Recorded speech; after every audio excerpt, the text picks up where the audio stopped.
Let's build. I'm telling you now, man, they trying to shut down the camp. I see it, man. Right. Word them up, they trying to shut us down right now. You gonna have to drop that bomb Biggie right now. My name is Yves, Darbouze, and this is the Pan-African product.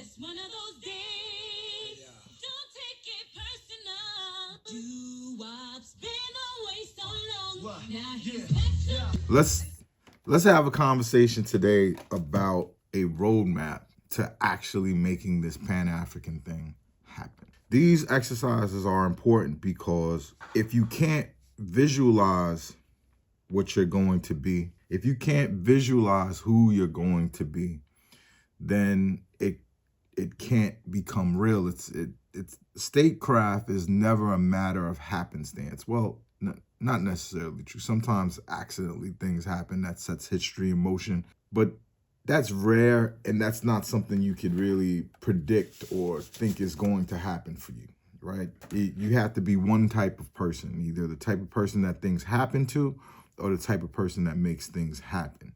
And that's what we are, Pan-Africans. We have to be the type of people that make things happen. And part of that process is visualizing, seeing what the process is, seeing it to fruition, to actuality. That is a key and important part of this whole process, is that you believe it inside. And it's hard. You know, I wrote what was 900 plus pages, whittled down to 800 pages, whittled down to 700 pages, whittled down to a little bit less than that. The digital version is 700. The digital version is 700. But leave operationalizing the Pan-African state. I have a much more detailed roadmap, and it inside the book, but it's going to nuance. It's going to change. There's more to it. There's what happens after we agree we're a Pan-African state. That's another roadmap. But let's start at the beginning. Let's start with, what are we doing first? How does this look? And that's the tough thing about this whole thing is you're making something that doesn't exist, right? You're making something that is not real yet. This roadmap, right, to the Pan-African state, which I like to call the pause. I like to call it that because I believe it will bring us peace. I believe it will save the world. I believe that it'll force men who don't have the best interest of Africans to start think of new and more innovative plans than what they used to do in the 1600s and the 1700s and the 1800s and the 1900s and the 2000s. We're still taking ships. The American government is still taking ships, right? If that is, modernity of economics, we're lost. We are lost. We can use AI to target specific people in drone strikes. And you mean to tell us that we still haven't evolved into systems that allow us to? And no, they have a huge benefit of having the system this way. And that system puts us in danger. Some of us in more danger than others, but regardless, when another person that doesn't have your best interest controls your success rate, what you're able to dream of, you could do well, but you can't be in that club with us. And that's what this roadmap is here to change. This roadmap is here to set things in motion, to make you know, okay, here's what we're doing. Here's where we're going with it, right? Here's where we start. We start with education. That's what this video is. This video is having the conversations that is bringing this into reality. Projects could get stuck in futility or in reality. That's kind of what the word operationalize means. It means to make it real. Could you figure out who we need, what members of the team we need, how many? If I have a group of 6 versus a group of 4, how much faster can I go? How many QA people do you need?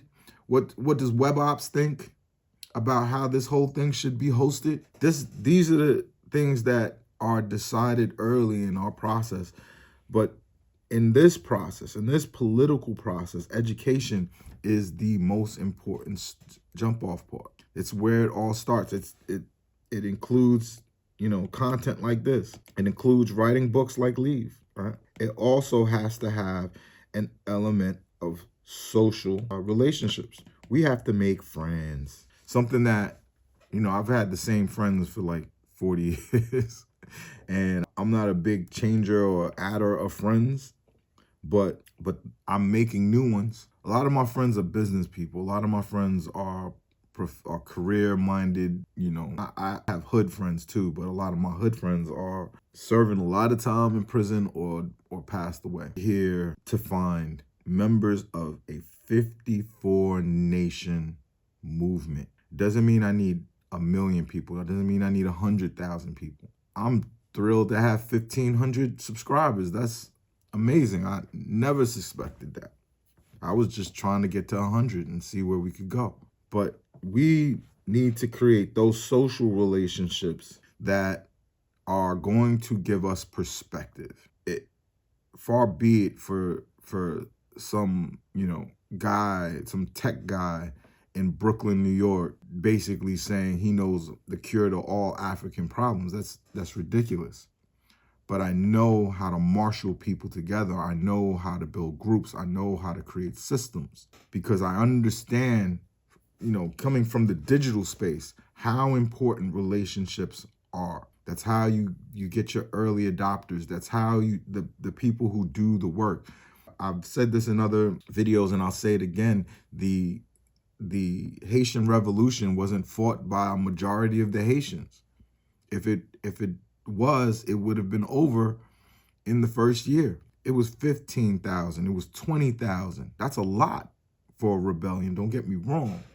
But the Haitian Revolution wasn't fought by the majority. 85% was still going to work. We're still slaves. And that's the same thing now. Now we need to know who are the people who are tired of the bullshit. Who are they? And those are our friends. We also have to be careful that we're not picking up people who don't have our best interest involved. But that's the first step.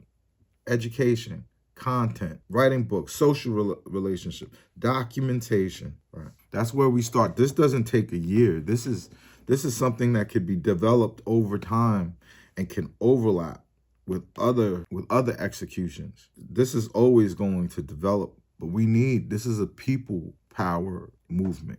This is where the people are going to decide. Do you want to be second-class citizens for the rest of your life? Do you want to pour the talent and the skill set and the mind and the hopes of Africa into mines, into cotton fields, and none of those jobs are wrong, but they're not doing it in the first world way. Why should we, the richest continent, the most talented people, right? Why should we be digging in mines only? We do what our talent affords us. And some of us will love working in the mines. Some of us will love operating. And I mean no disrespect to that job. It's just that every African deserves a choice. Every African deserves to live in a way that is not that's not something you'd be embarrassed to share on the internet. There's no reason why Africans shouldn't live a first world life. And that's not what I'm selling.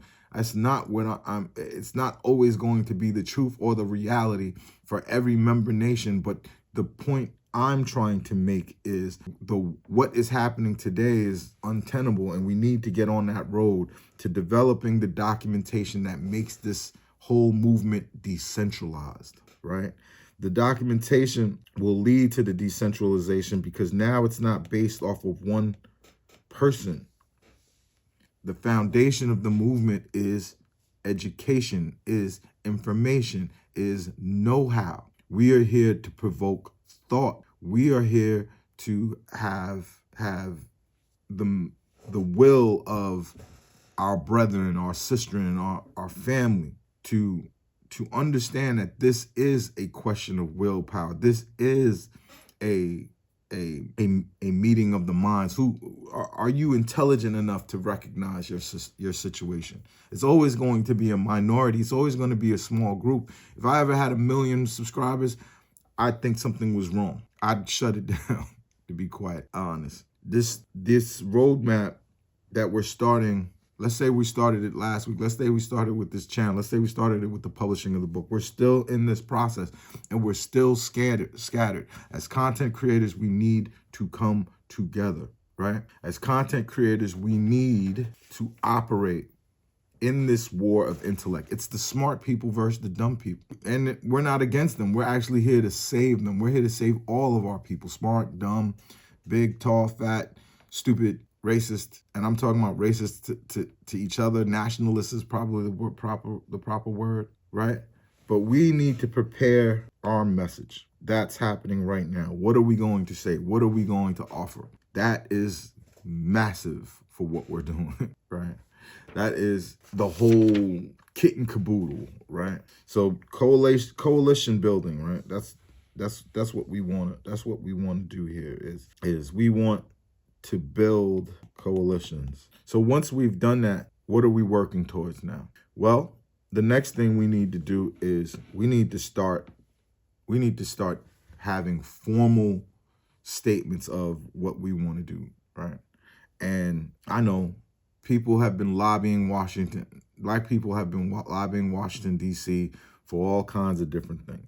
But we want to start creating organizations that have outshoot work that they do. And it starts with us developing a think tank. All of the culmination of all of this work right here becomes the think tank. The think tank within it develops super PACs. Why are we developing super PACs? To go and lobby Washington. Because if we're Pan-African, then what does Washington, D.C. have to do with us? Well, we have to make clear and transparent the existence of a blocker that would stop us, and that is the CIA. We want the CIA out of Africa. Will they get out of Africa? No. They'll always be spying on us. They'll always be running through the country. They'll always be hiring traitors, cowards, and snitches. They'll do that forever, right? But what we want to do is we want to support the political candidates, people who are running for the Senate, people who are running for the House of Representatives, people who make laws, not necessarily local, all national, all federal, all. We're thinking internationally here, but we want to put the problem on the table so that we don't have to argue about it anymore. The CIA is in Africa. The CIA has been thwarting our elections. They do it through NGOs. They do it through civil society groups. We have to call the devil by his name. And once you do that, the way they operate has to be smaller. Once you have maybe 1, 2, 3 would be tremendous. But once you have 3 people who are thinking geopolitically for the African people, and it says to the American people, don't you think it's time that we stop stealing things from others? That we stop operating like a rogue nation? That might be political suicide, but there should be something on the table that says we don't have to operate this way anymore. As the United States of America. It doesn't necessarily mean they're going to do it. They'll never do it. But to put it out in the open, to have candidates that will stand at a dais and say, we're 40 years off of COINTELPRO. We know what crimes we committed then. For us to still be doing these things in the wake of that, in the wake of something that did nothing for the American people except divide, except make people feel like they have to be at each other's throats. If that's the only way you know to hold power, you have failed your people. But we have to point that out. We have to have politicians who are willing to state that, and the politicians who are fighting for America's conscience and soul. We need to have the money to fund those people, to write them a check, large checks. This part is so important because it makes it where we no longer have to think it's conspiracy theory, where intelligent people can discern what's really happening from traditional outlets, C-SPAN, CNN. We need to PR this movement. It's deadly important, and it's a part of this roadmap. this also has to happen on the continent. If the American government can fund political people in on the continent, why can't people from the continent? Why can't Pan-Africans fund Malema, right? I want to give him the largest coffers. I want to give all Pan-African continent candidates and in member nations money. Let's raise our money and support Pan-African candidates in Africa. Let's support them. Let's fund them. If I had $1 from every American person, from everyone in the diaspora, because it's my base of operation, I'm never gonna have it. But let's say I did. That I would have $48 million to start and be able to dole out to African candidates. African candidates who will come together, who are Pan-Africans, actual Pan-Africans, political Pan-Africans, operationalized Pan-Africans, Pan-Africans with a mission to make it real. We should support every single candidate that does. Every single candidate on the continent that does. That's why our choices of leaders are so bad, is because there's not enough people with the money to decide on these candidates, to run them in any kind of efficient way. And the worst of the worst tend to get elected. No disrespect to the 55 leaders. You know what I'm saying is true. We have to move beyond it. That's an important part of this process, right? And we need to have our day. This is what leads to us having our day. That day would lead to actually pitching the Pan-African state. That's what we doing. Where are we going to pitch that at? Well, the African Union. I'm actually missing a step, skipping a step, right? We can't just go into the pitch not knowing who our allies are, right? We need to travel and pitch this to the economists of the Pan-African state. That's deadly important. The people who these 54, 55 African leaders trust to run their numbers. Give me your foremost economist. Let us sit in the room. Let me do a whiteboard session with them right now. And let me show them the pathway. Most of them won't get it. Most of them are traditionalists. Most of them are 60, 70, 80 years old, still in these roles, still educated in France and educated in the UK and backwater colleges in the United States that they think is better than what they can do at home. But we need to figure out who our allies are. And we should know that from the last point of this, right? But that should be pitching at the African Union. That should be going to ECOWAS next conference. That should be at any Afro forum. And we need to take this to them and find out who's with us and who's not, right? This is about will. They're going to get warnings from the United States. They're going to get, oh, you better not sign on to that, because we know that if the United States will never let a Pan-African state just happen. This is where the warfare happens. And we have to be smarter than to make it warfare of kinetic warfare, because that is their best place. Look at the history of Europe. Murder, death, kill, murder, death, kill, rinse, wash, repeat. There's periods in Europe where you would think there would be peace because all of the monarchs are cousins. All of the rulers of all the nations in Europe are cousins, right? They use their corruption to get to that point where they would see one grandmother's bad grandchildren, and they still fought each other. They still killed each other by the millions. Well, sent us, the proletariat, to fight these wars. But this is where we start to pitch. Who's with us? Who is with us?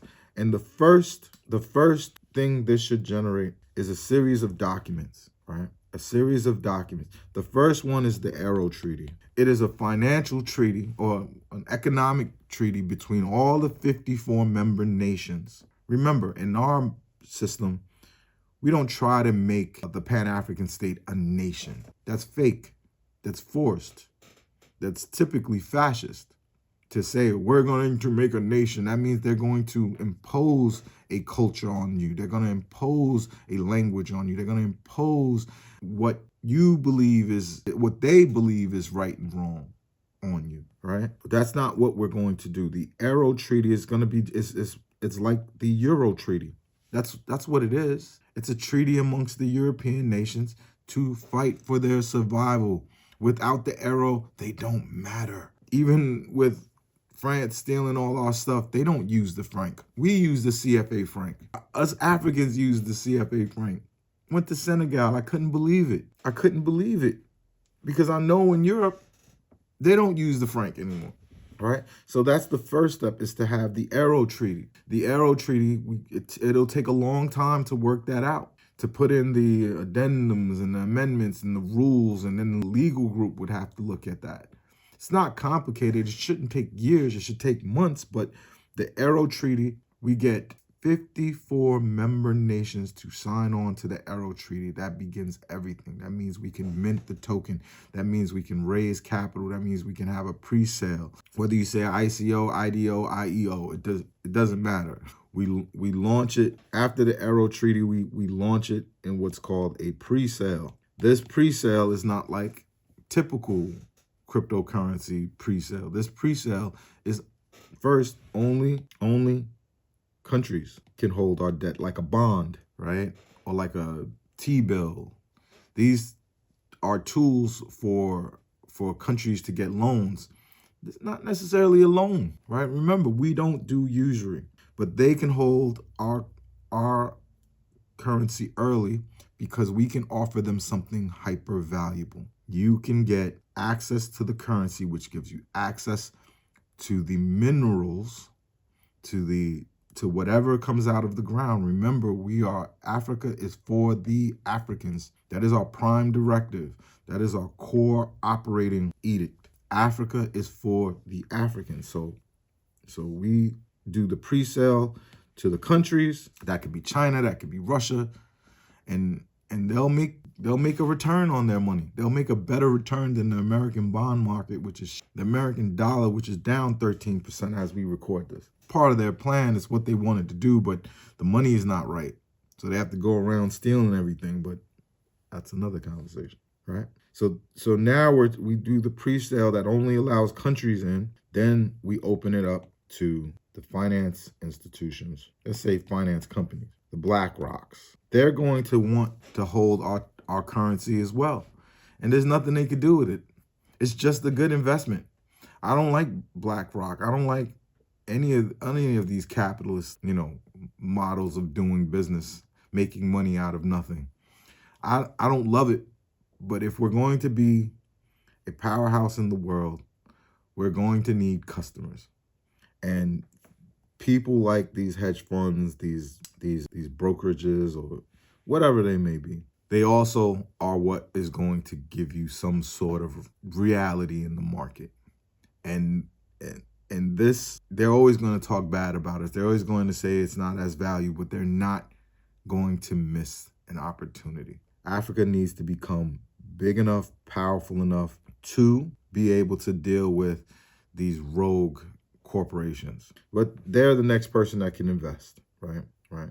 So that's how we get our first budget, and then we move on. Oh, let me get that out of there. We don't need that. Then we move on to a security agreement. The security agreement is the 54 nations that are in the economic treaty together, that have developed this currency. They now have to protect it. They now have to protect the resources that back it. So what does that mean? We need a 54-member nation military. And every country has to operate.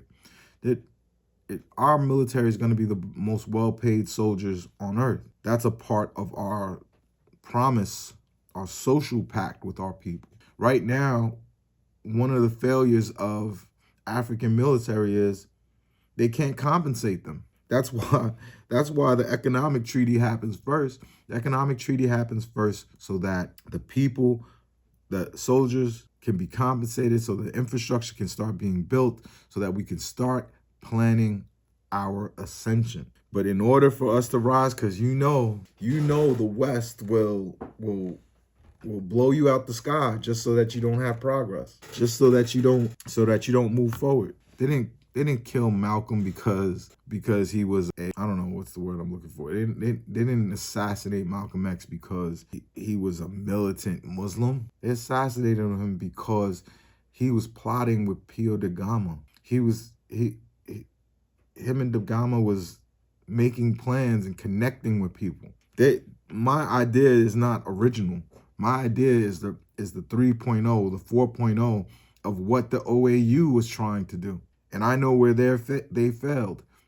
They thought if we would just organize, that decency would set in. Because all we're trying to do is leave. But he learned very, very quickly that leaving is not on the table. They'll decide if you leave. You start if 1 million African Americans left the United States, do you know what economic turmoil that would cause? Now think about it if 5 million moved. These are numbers that I don't even dare think about. These are numbers that I'll think about after there's a Pan-African state. I know our early adopters are going to be mavericks. Our early adopters are going to be people who think out of the box. This is intellectual warfare.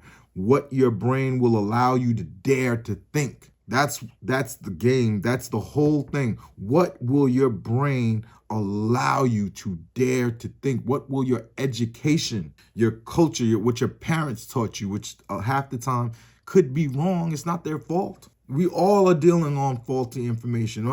I did. We all did at some point until we read the right books and had the right inspiration. Who knows where that comes from? Is it God? Is it aliens? I don't know. But the point is, we have to be able to secure our resources. And that means a military with a goal. We are the elephant.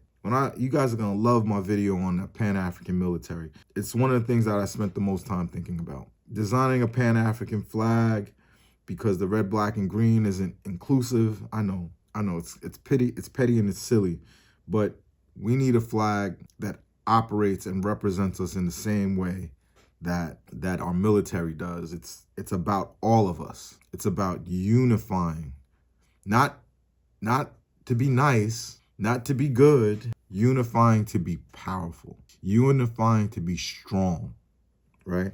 And that means you have to actually be strong.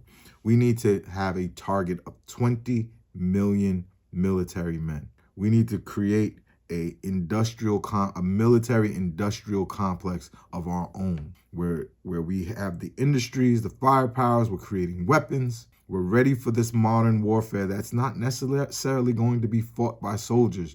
It's going to be fought by drones, air, sea, land, water, whatever. It all is going to be fought by automated. They're preparing for it. The crazy thing is that we're not.